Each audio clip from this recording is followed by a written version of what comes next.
In the New Testament, rest is by Jesus. Because Jesus has paid the price for the law.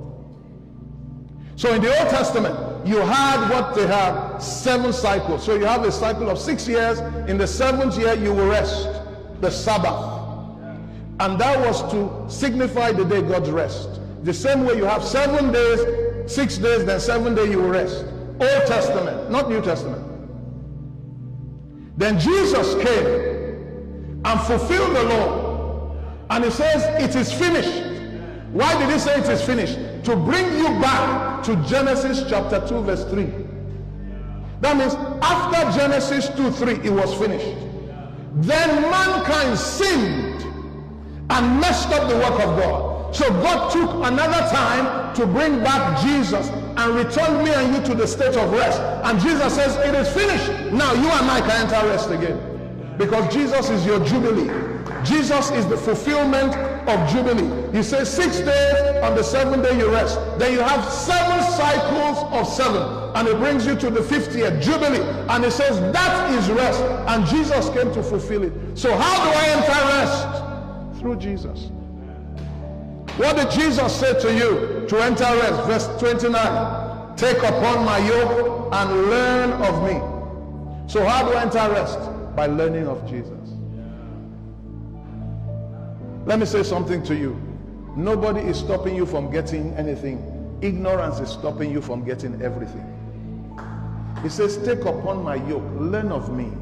My yoke is easy, my burden is light. So if I want rest in the New Testament, I come through Jesus and I come through obedience. Why do they lose their rest? Because they disobeyed God. God said, don't eat of this tree. If you eat it, you will die. If you eat it, you will suffer. If you eat it, the enemy will have dominion over you.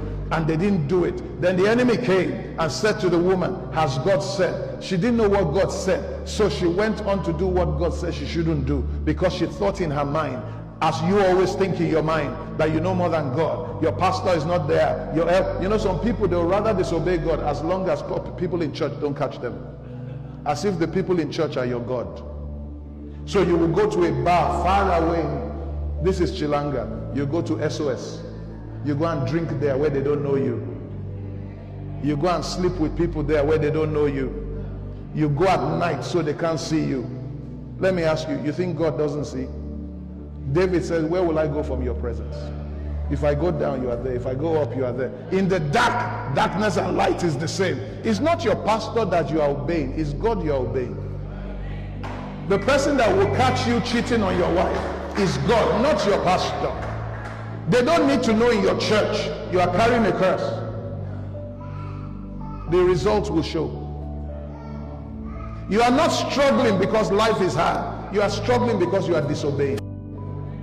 There's rest for you. That girlfriend is killing you. Leave her alone. That girlfriend is burying your destiny. Leave her alone. How can you make a woman outside happy and your wife and children are praying every day to God about you? God is seeing their tears every day and you are sleeping in peace? Don't you know God will resist you? Why will God resist you until you go? You want rest? Leave that relationship, go back home. You will see rest.